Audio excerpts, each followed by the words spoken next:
termine la séance sur une note positive.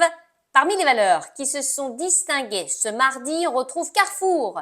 Le distributeur a chuté après que le quotidien d'enquête La Lettre a révélé que le ministère des Finances réclame 200 millions d'euros d'amende contre le groupe, évoquant un déséquilibre entre Carrefour et ses franchisés.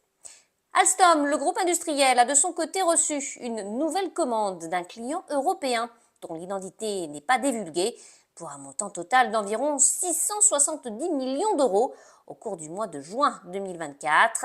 Cette commande comprend la fourniture de matériel roulant et de solutions de signalisation. Le reste de l'actualité, ST Microelectronics, le spécialiste des semi-conducteurs, a bénéficié d'un relèvement de recommandations de la part d'un analyste.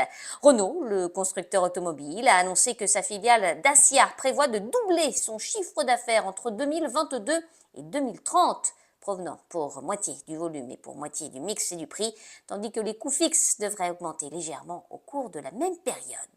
Et puis Schneider Electric, leader de la transformation numérique, de la gestion de l'énergie et des automatismes, était bien orienté après avoir bénéficié d'une note d'analyste positive. Enfin, Groupe ADP, le concessionnaire des aéroports de Roissy-Charles de Gaulle et Orly, a enregistré pour le mois de mai une hausse de 8,4% de son trafic à 31,4 millions de passagers.